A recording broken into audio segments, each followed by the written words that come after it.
అండి, Peravali sisters channel కి స్వాగతం. ఈ రోజు మీకు ఈవినింగ్ స్నాక్ కింద సగ్గుబియ్యం వడలు చేసి చూపిస్తారండి. పిల్లలకి ఎంతో బలవర్ధకమైన ఆహారం. అది చేసి పెట్టండి, చాలా బాగుంటాయి, బాగా ఇష్టంగా తింటారు కూడా.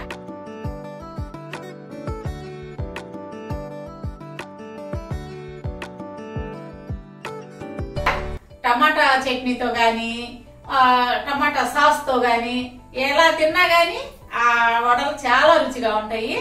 మీరు తయారు చేసి పెట్టి ఎలా ఉన్నాయో నాకు కామెంట్స్ లో చెప్పండి. వాళ్ళు తిని చూసాక మీకేమో ఫీడ్బ్యాక్ ఇస్తారు కదా, అమ్మ బాగున్నాయో లేదో అని చెప్పి తీసుకొని ఆ ఫీడ్బ్యాక్ నాకు చెప్పండి. సరే బుజ్జమ్మాయి, విన్నారుగా ఫ్రెండ్స్. మరి మా వీడియోస్ మీకు నచ్చినట్టయితే లైక్ చేయండి, షేర్ చేయండి. అలాగే కొత్త వాళ్ళు మా ఛానల్ తప్పకుండా సబ్స్క్రైబ్ చేసుకోండి. పక్కనున్న బెల్ ఐకాన్ క్లిక్ చేసి ఆల్ అనే ఆప్షన్ ఎంచుకోండి. మేము పెట్టే ప్రతి వీడియో మీకు నోటిఫికేషన్ రూపంలో వస్తుంది. ముందుగా కావాల్సింది సగ్గుబియ్యం 3/4 కప్పు తీసుకున్నానండి. ఇవి ఒక్కసారి కడిగి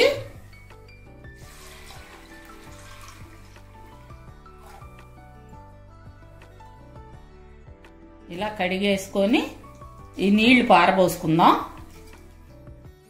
కొంచెం డస్ట్ ఉంటుంది కదా, అందుకోసం అన్నమాట కడగమనేది.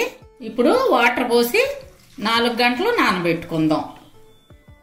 ఈ సగ్గుబియ్యం మునగా పోసుకోండి వాటర్, ఎందుకంటే కొంచెం నానినప్పుడు బాగా వాటర్ పీల్ చేస్తుంది, అందుకోసం ఇంకొంచెం అయినా పోసుకోవచ్చు. నానబెట్టిన సగ్గుబియ్యం ఇవి 4 గంటలు నానియండి. బాగా నీళ్ళన్నీ వడగట్టేసి ఇట్లా సగ్గుబియ్యం తీసుకున్నాను.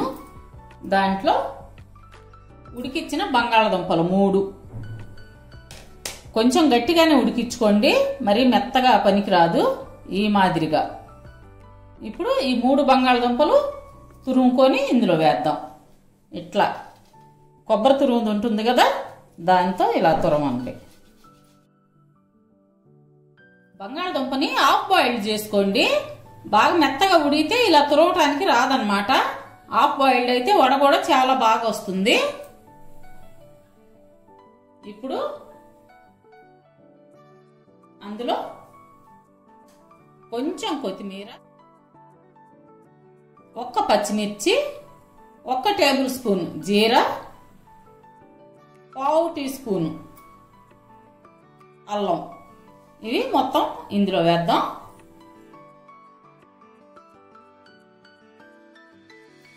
తగినంత ఉప్పు, 1 టేబుల్ స్పూన్ బియ్యం పిండి, చిటికెడ పసుపు, 1 స్పూను నిమ్మరసం. టేబుల్ స్పూన్ అయితే మరీ పులుపు వస్తుందండి, 1 స్పూన్ చాలు నిమ్మరసం. ఇదంతా బాగా కలిసేటట్టు కలుపుకోవాలి. ఇంకొక విషయం, ఇందులో వాటర్ అవసరం లేదు, వాటర్ లేకుండా కలుపుకుంటే చాలు. ఇలా ముద్దలాగా కలుపుకోండి, మనకి వడకి రావాలన్నమాట. ఇట్లా చేస్తే ఇట్లా వడక రావాలి, ఈ మాదిరిగా వస్తే చాలు. ఇప్పుడు స్టవ్ వెలిగించి బాండి పెట్టుకొని అందులో ఆయిల్ పోసి కాగనిద్దాము. మీడియం ఫ్లేమ్ మీద అన్నమాట. చేతికి కొంచెం ఆయిల్ రాసుకోండి, ఇట్లా అంటకుండా ఉంటుంది వడ వేయాలంటే. చేతికి మీకు కావలసిన సైజులో బాల్స్ చేసుకొని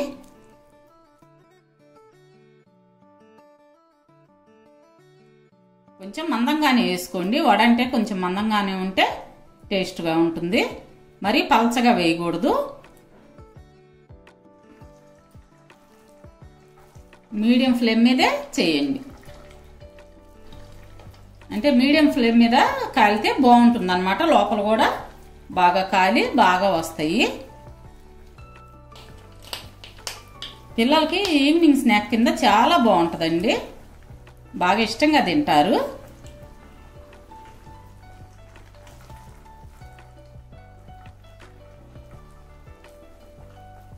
కాలితే గనక అవే పైకి తేలుతాయి, మనకి ఉడికినట్టు లెక్క అన్నమాట.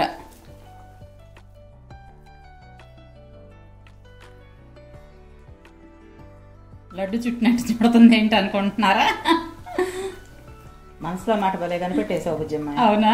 నేనైతే అదే అనుకుంటున్నా. చెల్లి ఏది చేసినా దానికి ఒక రీజన్ ఉంటుందిలేండి. ఏందో కనిపెట్టింది రీజన్ మక్క. అవును, వడ చక్కగా చేస్తున్నావు. మరి అలా రౌండ్గా వడ చుట్టుకుంటే లడ్డులాగా వడ బాగా వచ్చింది. అదే కనిపెట్టా. అన్నీ ఈ విధంగానే చేసుకోండి. ఈ వడబుట్టలోకి తీసుకుందాము. ఈ మాదిరిగా కాలితే చాలు. ఆరితే కొంచెం గట్టిగా వస్తాయి అన్నమాట. సగ్గుబియ్యం సంగతి తెలిసిందే కదా మీకు. ఇదే మాదిరిగా మిగతాయి కూడా వడబుట్టలోకి తీసుకుందాం.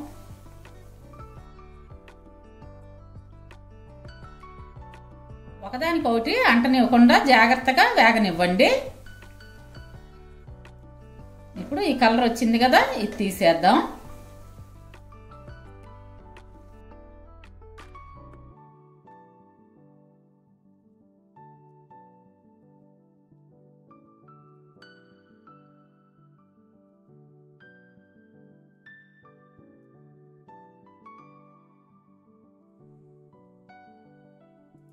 ఇవ్వండి, సగ్గుబియ్యం వడలు రెడీ అయినాయి.